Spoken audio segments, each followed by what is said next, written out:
தவமின்றி கிடைத்த வரமே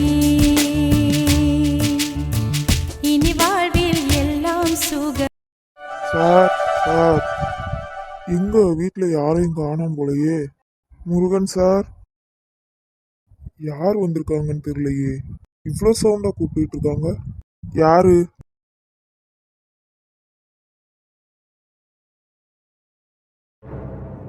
சேது? சேது நீங்களா? இப்படி வாங்க. நீங்க எப்படி இங்க வந்தீங்க? என்ன சார் இப்படி பண்ணிட்டீங்க?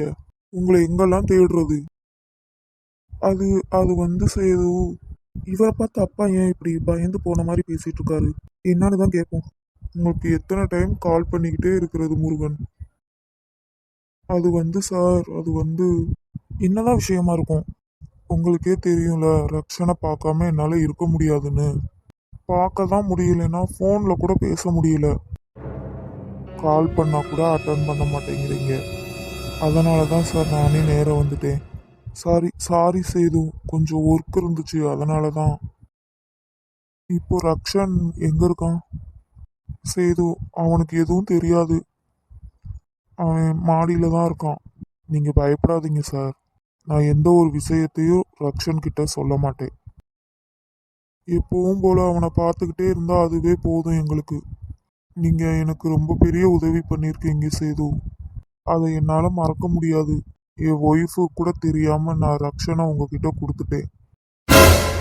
ஆனா என்னால ரக்ஷனை பிரிஞ்சு இருக்கவும் முடியல. இந்த உண்மை மட்டும் காவேரிக்கு தெரிஞ்சுச்சுன்னா அவ என்னை மன்னிக்கவே மாட்டா சார். உங்க சுச்சுவேஷன் எனக்கு புரியுது சேது. நான் ஒரே ஒரு தடவை மட்டும் ரக்ஷனை பார்த்துட்டு போட்டா, அது அது வந்து இன்னொரு நாள் நானே உங்க வீட்டுக்கு அவனை கூட்டிட்டு வரேன். நான் உங்களை நம்பலாமா சார்? என்ன செய்து இப்படி கேட்டுட்டீங்க? எனக்காக நீங்க எவ்வளோ பெரிய உதவி பண்ணியிருக்கீங்க. உங்க பையனையே என்கிட்ட கொடுத்துருக்கீங்க. இந்த உதவி கூட நான் பண்ண மாட்டேனா? ஆனா உங்களை பத்தியோ உங்க ஃபேமிலியை பத்தியோ ரக்ஷன் கிட்ட சொல்ல வேண்டாம். கண்டிப்பா நான் தான் அவனோட அப்பான்னு சொல்ல மாட்டேன் சார். என்னது, இவர் என்னோட அப்பாவா? என்னால நம்ப முடியல. இவங்க என்ன பேசிக்கிட்டு இருக்காங்க? உருவத்துல மட்டும் இல்ல சார், குணத்திலையும் ரக்ஷனும் ரகுவும் ஒன்று போல தான் இருக்காங்க. அப்போ இது ரகுவோட அப்பாவா? அப்போ ரகு என்னோட பிரதரா? காவேரி அம்மா என்னோட அம்மா. அப்போ அது என்னோட ஃபேமிலியா? இவரு தான் என் அப்பானா? அப்போ இவரு, எனக்கு ஒண்ணுமே புரிய மாட்டேங்குது. என் ஒய்ஃபோட உயிரை காப்பாத்துறதுக்காக உங்க குழந்தைய என்கிட்ட கொடுத்தீங்க. ஆனா இப்போ என் மனைவியும் இல்லை. ரக்ஷனை பார்த்துக்கிட்டு தான் நான் இருக்கேன் சார். புரியுது எனக்கு. ஆனா நான் எப்பவும் போல ரக்ஷனை பார்த்துட்டு பேசிட்டு மட்டும் போறேன். இவ்வளோ நாள் நான் ஃபோனில் தான் அவனை பார்த்துட்டு இருந்தேன். இப்போ ஒரு வார்த்தை மட்டும் அவன்கிட்ட பேசிட்டு போகலாம் போல இருக்கு சார். அதான் நானே சொல்றேனே சேது. கண்டிப்பா உங்க வீட்டுக்கு ஒரு நாள் கூட்டிட்டு வரேன். ம், சரி. அப்பா, ரக்ஷன். என்னப்பா? ஆமா, இவங்க யாரு? இது இது என்னோட ஃப்ரெண்டுப்பா. ஆமாப்பா, நான் இவரோட ஃப்ரெண்டு. ம், நீ ஏன் ஒரு மாதிரி இருக்க ரக்ஷன்? அது ஒன்றும் இல்லைப்பா, லேசாக தலைவலிக்குது அதான். தலைவலியா இருக்கா? ஹாஸ்பிட்டல் வேணா போலாமா ரக்ஷன்? சேது, என்ன பண்ணிக்கிட்டு இருக்கீங்க? Sorry sorry Murugan. அப்பா, விடுங்க. அவரு என் மேல இருக்கிற அக்கறையில தானே கேட்குறாரு.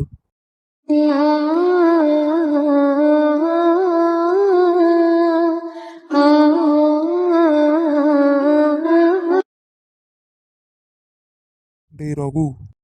சொல்லு ஜீவா. மார்னிங் ஏன்டா அணுவை அடிச்ச? ஜீவா, இதை பத்தி பேச வேண்டாம். நீ இப்ப சொல்லிதான் ஆகணும். டேய் ஜீவா, நீ தான் பார்த்தியே அவ அம்மாவை எப்படி பேசிட்டு இருந்தா. போதும், நிறுத்துடா. அதுக்கு முன்னாடி என்ன நடந்துச்சுன்னு உனக்கு தெரியுமாடா? ஜீவா, என்ன வேணாலும் நடந்துருக்கட்டும். ஆனா அனு பேசுனது தப்பு தானே? அனு சிஸ்டர் பேசுனது தப்புனா ஆன்ட்டி பேசுனதும் தப்பு தான். ஏய் ஜீவா, என்னடா சொல்ற? ஆமாண்டா ரகு. நீ வர்றதுக்கு முன்னாடி என்ன நடந்துச்சு தெரியுமா? என்ன நடந்துச்சு? ஆன்ட்டி தான் அனுவை தப்பு தப்பா பேசுனாங்கடா. ஜீவா, நீ என்ன சொல்ற? ஆமா ரகு. ஆன்ட்டி தேவையில்லாம பேசுனதுனால தான் அனுக்கும் கோவம் வந்துச்சு. அதனால தான் அந்த பொண்ணு அப்படி பேசிட்டா. அது தெரியாம அவளை வந்து அடிச்சிட்டியே. அந்த பொண்ணு என்னடா நினைச்சிருப்பா? டேய் ஜீவா, எனக்கு நிஜமாவே தெரியாது. நான் வரும்போது அனு அம்மாவை திட்டிக்கிட்டு இருந்ததுனால கோவத்தில் தான் அடிச்சிட்டேன். இருந்தாலும் அனு அந்த மாதிரி பேசுனதும் தப்பு தானே. போதும் நிறுத்துடா. டேய் ஜீவா, அப்போ ஆன்ட்டி வந்து அனுவை பேசுனது கரெக்டுன்னு சொல்ல வரையா? அதெல்லாம் இல்லை ஜீவா. என்ன இருந்தாலும் அவங்க என்னோட அம்மா. அனு அப்படி பேசுனதுனால தான் எனக்கு கோவம் வந்துருச்சு. மற்றபடி அனு மேலே எனக்கு எந்த ஒரு கோவமும் இல்லைடா. ஆனால் அனு சிஸ்டர் என்ன நினச்சிருப்பாங்கன்னு யோசிச்சு பார்த்தியா? பாவுண்டா அந்த பொண்ணு. ம், ஓகே, நான் பண்ணது தப்பு தான். அணுவை அந்த மாதிரி அடிச்சது தப்பு தான். நான் போய் அவகிட்ட சாரி கேட்டுக்கிறேன். ஆனால் எப்படி சமாதானப்படுத்துறதுன்னு தான் தெரியல. நீ போய் பேசு ஃபஸ்ட்டு. ம், ஓகே. அனு, சாரிடி. என்ன ஏதுன்னு தெரியாமல் உன்னை அடிச்சிட்டேன். நான் என்ன சொல்ல வரேன்னு கூட கேட்காம என்ன அடிச்சிட்டான். அனு, அனு, எனக்கு தெரியும் நீ என் மேலே கோவமாக இருக்கேல. ஏதாவது பேசுடி. என் செல்ல பொண்டாட்டிக்கு இன்னும் கோவம் போலையா? சாரிடி அனு. போடா, என்கிட்ட ஒன்றும் நீ பேச வேண்டாம்.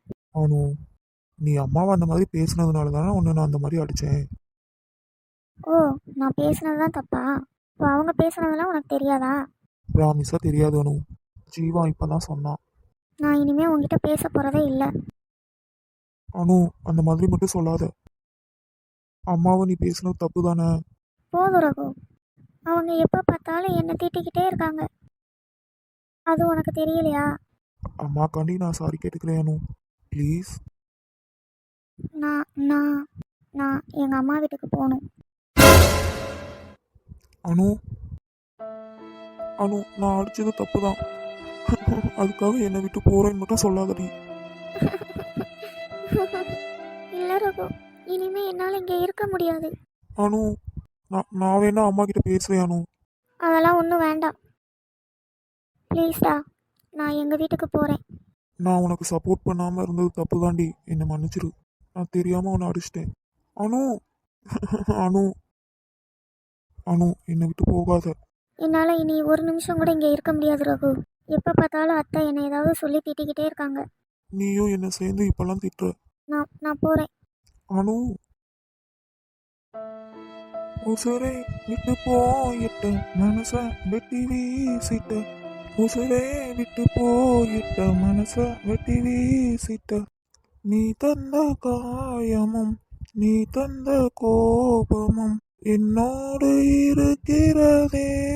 ஓ, நான் தந்த பாசமும் நான் கொண்ட நேசமும் உன்னோடு இருக்கிறதா.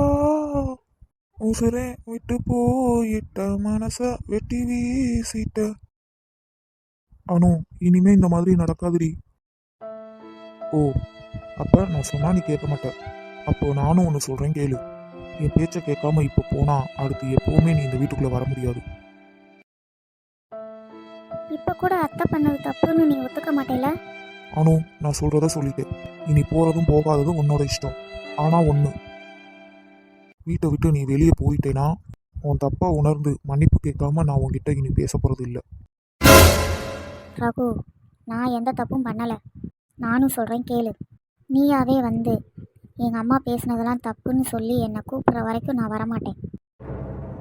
அனு, அனு, நல்லா யோசிச்சு பாரு. இதுதான் உன் முடிவா? ஆமாம், இனிமே இந்த வீட்டுக்குள்ளே நான் வரவே மாட்டேன். நான் சொன்ன மாதிரி நீயே வந்து என்னை கூப்பிடுவ. அது வரைக்கும் இந்த அணு இந்த வீட்டுக்குள்ளே வரமாட்டான். ஓ, உனக்கு அவ்வளோ திமிராயிருச்சா? அதையும் பார்ப்போம். Get out my room. நான் போகிறதுக்கு முன்னாடி உங்ககிட்ட ஒன்று மட்டும் சொல்லிட்டு போகிறேன் ரகு. நான் எதையும் கேட்க விரும்பல. ஆனால் இதை நீ கண்டிப்பாக தெரிஞ்சே ஆகணும் ரகு. சரி சரி, என்னன்னு சொல்லிட்டு கிளம்பு. நான் நான் நான் வந்து நான் நான் ப்ரெக்னெண்ட்டாக இருக்கேன். அனு, நீ சொல்றது? உண்மைதான். உங்ககிட்ட சொல்லிட்டு வீட்டில் சொல்லலாம்னு நினச்சேன். அதுக்குள்ளே இவ்வளோ பிரச்சனை வந்துருச்சு. அனு, இந்த நிலைமையில நீ எங்கேயும் போக வேண்டாம் ப்ளீஸ். அம்மா கிட்ட நான் பேசுறேன். அம்மா உன்னை இதுக்காக தானே திட்டினாங்க. அது மட்டும் என்னால் முடியாது. நான் ப்ரெக்னெண்ட்டாக இருக்கிறத உங்ககிட்ட சொல்லணும்னு நினச்சேன், சொல்லிட்டேன். நான் கிளம்புறேன்.